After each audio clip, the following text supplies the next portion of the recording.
Kita ingin berbicara bagaimana peran dari teknologi bisa mendukung industri real, seperti transportasi, properti, logistik, yang selama ini tuh identik ya Pak ya dengan transaksi manual. Ya. Dari sudut pandang perusahaan Anda, apa pemicu utama industri-industri ini akhirnya beralih ke sistem pembayaran digital? Oke, saya kira ada dua faktor utama yang memicu atau mendorong perusahaan-perusahaan itu maju kepada digital pembayaran. Yang pertama adalah efisiensi, ya. Bagaimana mereka melakukan efisiensi terhadap operasional keuangannya mereka, ya, menggerakkan uang dengan lebih cepat, lebih transparan dan lebih aman. Faktor kedua itu adalah lebih kepada perubahannya consumer behavior dari sisi generasi pengguna sekarang udah mulai berubah. Mereka sudah lebih terbiasa maunya digital dan maunya instan. Perusahaan harus bisa mampu mengikuti tren ini supaya bisa tetap mendapatkan customer atau memenuhi keinginan tersebut. Ketika Anda pertama kali masuk ke industri real sebagai payment gateway pada 2017 ya. 2017 betul ya Pak ya? Ya. Anda beroperasi sejak 2012 namun menjadi payment gateway sejak 2017 betul. dan mempunyai andil yang luar biasa banyak terhadap industri real dan perkembangannya untuk transaksi mereka. Problem apa yang paling sering Anda temui mengenai adaptasi sistem pembayaran yang ada? Yang pertama adalah sebenarnya mindset ya.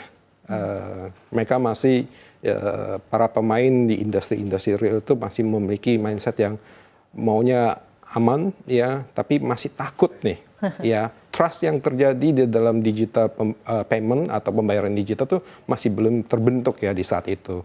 Jadi butuh extra effort di mana kita harus membuktikan, menunjukkan.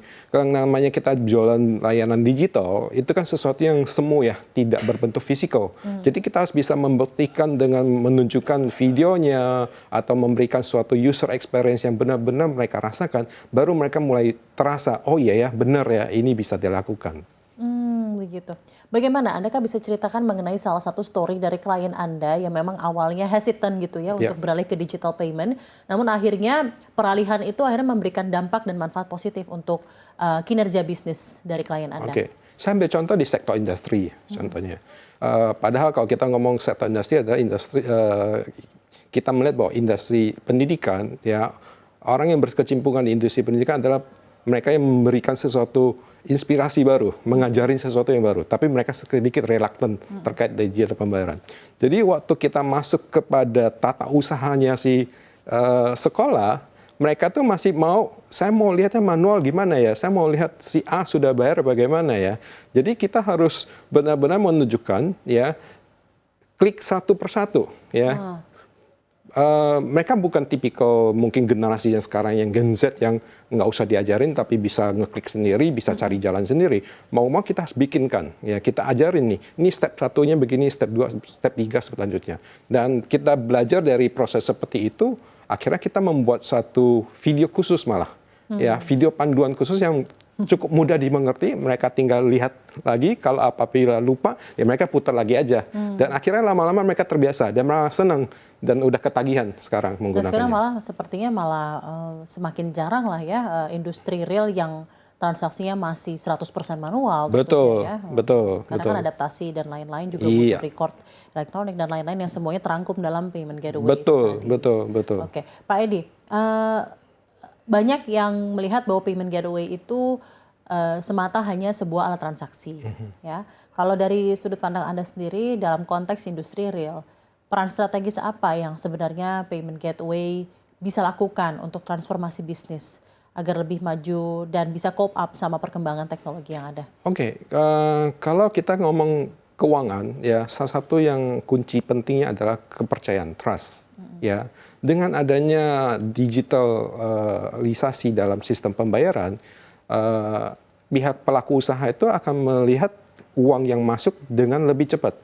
Ya, ini akan menurunkan yang namanya human error. Ya, apabila suatu transaksi masih di-handling dengan cash ya atau dengan manual, resiko kesalahan manusia itu cukup tinggi. Tapi dengan adanya digitalisasi akan lebih mudah. Kedua, itu adalah kecepatan. Ya, transaksi ini sekarang bisa berlangsung secara real time dan sampai reportingnya juga real time. Jadi kalau untuk pelaku usaha, khususnya pemangku jabatan atau pengambil keputusan, mereka bisa mendapatkan informasi yang jauh lebih cepat dan bisa memutuskan lebih cepat. Ya, Karena kita tahu bahwa sekarang zamannya era digital, ya perubahan itu sangat dinamis, ya dan kecepatan harus dibuat dengan cepat tapi dengan tepat. Nah, yang ketiga adalah keamanan, ya. Nah, Fastpay selaku pemain yang memang sudah cukup lama di industri, ya kita comply kepada regulator, ya. Keamanan menjadi satu hal yang wajib sekarang. Ya, bukan lagi suatu gimmick yang ditawarkan kepada pengguna, tapi ada suatu kewajiban yang harus kita berikan, ya, supaya memastikan dana atau uang yang ditransaksikan itu tetap selalu aman setiap waktu.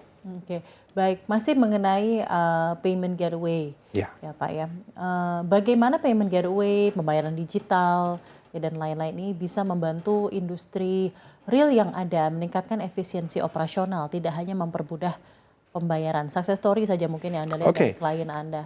Tadi saya izin saya sampaikan juga, klien Anda sendiri sudah lebih dari 5.000 lebih merchant yang ada ya, di Indonesia, dan tentunya juga size-nya berbeda-beda ya.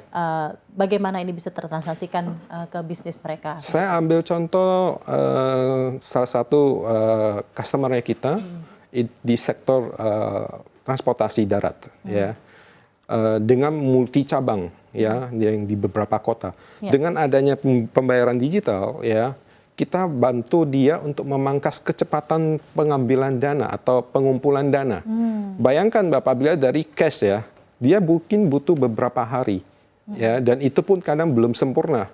Masih ada resiko kesalahan, masih ada resiko terlambat. Jadi orang keuangannya selalu kewalahan, selalu deg-degan ya. Ini uangnya kapan datang ya? Dan uangnya datang tepat nggak? Tapi kalau di-convert oleh kita dari manual menjadi digital, uangnya tuh instan. Dalam waktu yang sangat singkat, keesokan harinya semua report sudah tersedia. Dan tinggal diambil keputusan atau dieksekusi, mau diapakan dana tersebut. Saya ingin tanyakan juga kepada Anda, Pak.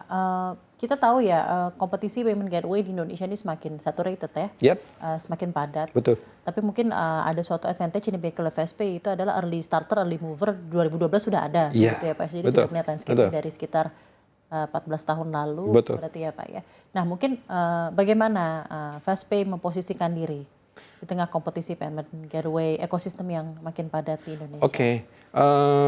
Kita tahun ini kita memiliki tema Beyond Payment sebenarnya. Jadi payment kalau hanya orang membayar itu cukup sederhana dan cukup udah proven lah ya, dan stabil secara sistem. Justru yang kita lakukan adalah Beyond Payment. Ada contohnya kita menambahkan membuat satu ekosistem yang lebih lengkap lagi ya, supaya bisa mendukung kliennya kita. Contoh, katakanlah kita memiliki klien yang di bidang transportasi, di saat dia menjual tiket busnya, ya, kita juga akan bisa melakukan upselling terhadap produk lain dari merchant kita yang lain atau customer yang lain. Katakanlah dia bisa membeli voucher game, atau mungkin sekaligus waktu membeli tiket dia bisa membeli hotel, ya. Dan itu yang kita lakukan. Jadi kita akan menambah banyak something yang beyond payment sih.